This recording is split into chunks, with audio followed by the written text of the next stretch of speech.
আসসালামু আলাইকুম, সবাইকে আমন্ত্রণ জানাচ্ছি আমার দেশ আজকের বিশ্বে। সঙ্গে আছে আমি হুমায়ুন নাওজিন। শুরুতেই জানাবো সংবাদ শিরোনাম। যুক্তরাষ্ট্র ইসরায়েলকে পরাজিত না করা পর্যন্ত পিছু হটবে না তেহরান, জানালো ইরানের সামরিক বাহিনী। সামরিক ও রাজনৈতিক উভয় ক্ষেত্রেই জয়ী ইরান, বললেন বাঘের গালিবাফ। যুক্তরাষ্ট্রে ফিরছে রণতরী আব্রাহাম লিঙ্কন। রাশিয়ার ৯০০ ড্রোন দিয়ে হামলা, ইউক্রেনের নিহত ৬। জার্মানির কাছ থেকে ৭০,০০০ কোটি রুপির সাবমেরিন কিনছে ভারত। পশ্চিমবঙ্গের সাবেক মন্ত্রী আশিসের ঝুলন্ত মরদেহ উদ্ধার। শুনছিলেন সংবাদ শিরোনাম, এবারে বিস্তারিত। ইরানের সশস্ত্র বাহিনীর জেনারেল স্টাফ বলেছে, মধ্যপ্রাচ্যে যুক্তরাষ্ট্র ও ইসরায়েলকে পুরোপুরি পরাজিত না করা পর্যন্ত তারা পিছু হটবে না।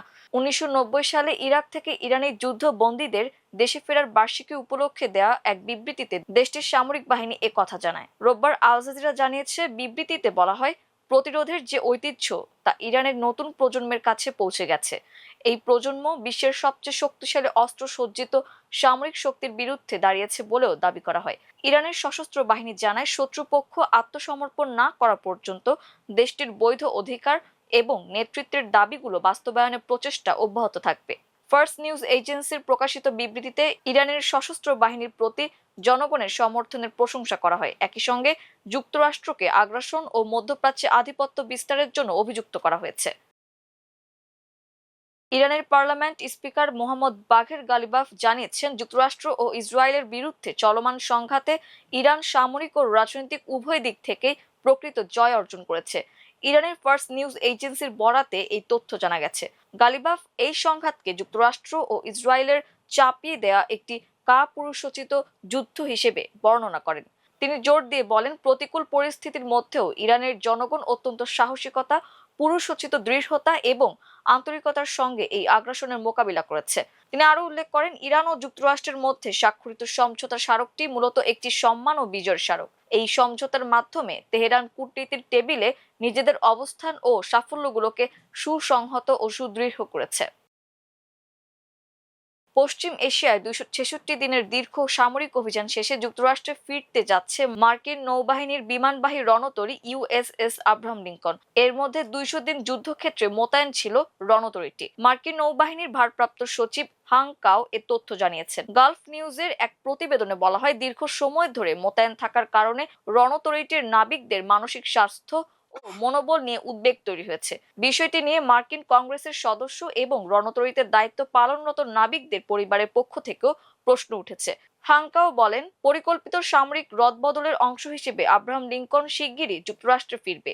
একই সঙ্গে তিনি বলেন, রণতরীটির নাবিকদের নিরাপত্তা ও কল্যাণকে সর্বোচ্চ গুরুত্ব দেওয়া হচ্ছে। দীর্ঘ অভিযানে রণতরীটি ১০,০০০-এর বেশি বিমান অভিযান পরিচালনা করেছে এবং ১৫ লাখ পাউন্ডের বেশি গোলাবারুদ নিক্ষেপ করেছে।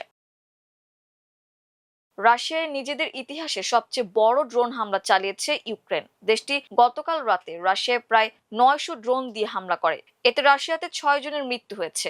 গত কয়েকদিন ধরে ইউক্রেন রাশিয়ার গভীরে হামলা চালাচ্ছে। এতে তারা টার্গেট করছে পণ্যের গুদাম এবং বাণিজ্যিক স্থাপনা। এর সঙ্গে তেল পরিশোধনাগারেও ড্রোন হামলা চালাচ্ছে কিয়েভ।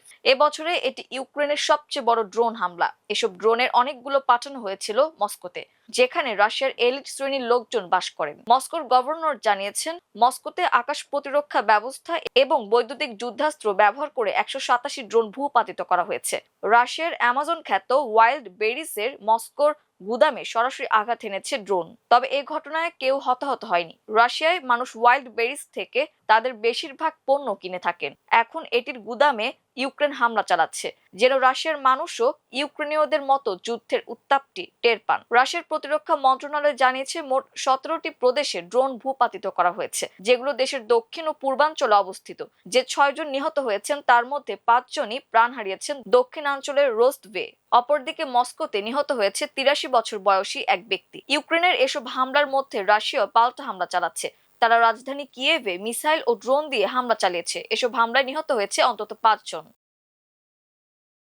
বঙ্গোপসাগর এবং আরব সাগরে পাকিস্তান ও চীনকে মোকাবিলা করতে জার্মানির কাছ থেকে ভয়ঙ্কর ৬টি সাবমেরিন কিনতে যাচ্ছে ভারত। অ্যাডভান্সড কনভেনশনাল ক্যাটাগরির এই সাবমেরিনগুলো কেনার জন্য প্রাথমিক বাজেট ধরা হয়েছে ৭০,০০০ কোটি রুপি। রোববার ভারতের প্রতিরক্ষা মন্ত্রণালয়ের সূত্রের বরাতে এ তথ্য জানিয়েছে এনডিটিভি। ভারতীয় সংবাদ মাধ্যমটির প্রতিবেদন অনুযায়ী, সাবমেরিন ক্রয় সংক্রান্ত একটি প্রস্তাবনা ইতোমধ্যে প্রধানমন্ত্রী নরেন্দ্র মোদীর নেতৃত্বাধীন কেন্দ্রীয় মন্ত্রিসভার নিরাপত্তা বিষয়ক কমিটিতে পাঠানো হয়েছে। আগামী সপ্তাহে এই কমিটির বৈঠক রয়েছে।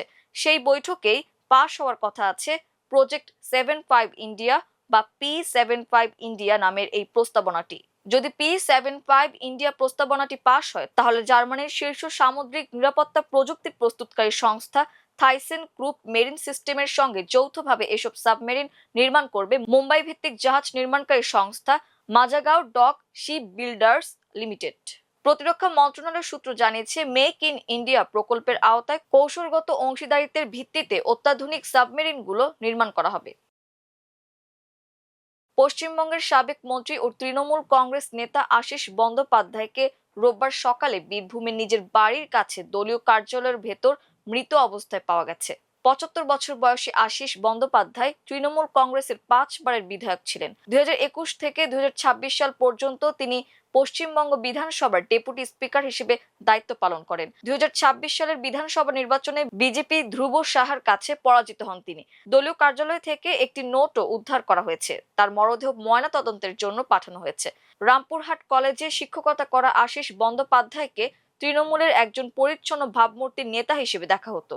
উদ্ধার হওয়া নোটে তিনি কোনো অন্যায় কাজে জড়িত ছিলেন না বলে দাবি করেছেন। নোটে লেখা ছিল, দুর্নীতির সঙ্গে আমার কোনো সম্পর্ক ছিল না, অথচ আমাকে হেয় করার জন্য সম্পূর্ণ মিথ্যা অভিযোগ আনা হচ্ছে। ধারণা করা হচ্ছে, তৃণমূল কংগ্রেস সরকারের আমলে তারাপীঠ রামপুরহাট উন্নয়ন কর্তৃপক্ষের চেয়ারম্যান হিসেবে দায়িত্ব পালনকালে কথিত অনিয়মের অভিযোগের বিষয়টি নোটে উল্লেখ করা হয়েছে। আশিস বন্দ্যোপাধ্যায়ের অকাল মৃত্যুতে বিভিন্ন রাজনৈতিক দলের নেতারা শোক প্রকাশ করেছেন। পশ্চিমবঙ্গ সরকার পরিবর্তনের পর তৃণমূল সরকারের আমলে দুর্নীতিতে জড়িত থাকার অভিযোগে দলটির বেশ কয়েকজন নেতা তদন্তের আওতায় রয়েছেন। কয়েকজন নেতা ও সাবেক বিধায়ককে গ্রেফতারও করা হয়েছে। আশিস বন্দ্যোপাধ্যায়ের মৃত্যুতে তৃণমূল কংগ্রেসের সাধারণ সম্পাদক অভিষেক বন্দ্যোপাধ্যায় শোক জানিয়ে বলেন, এ ঘটনার রাজনীতি ও সাংবাদিকতার ক্ষেত্রে সীমারেখা থাকা উচিত বলে বিশ্বাসী প্রত্যেকের বিবেককে নাড়া দেওয়া উচিত। তিনি আরো বলেন, যারা এই অপপ্রচারে অংশ নিয়েছেন তাদের উচিত নিজেদের কথা ও কর্মকাণ্ডের মানবিক পরিণতি নিয়ে ভাবা। রাজনৈতিক লড়াই আসবে যাবে, কিন্তু একটি জীবন হারিয়ে গেলে তার কখনো ফিরিয়ে আনা যায় না। এই ছিল আমার দেশ আজকের বিশ্বে। এতক্ষণ আমাদের সঙ্গে থাকার জন্য অসংখ্য ধন্যবাদ। আল্লাহ হাফেজ।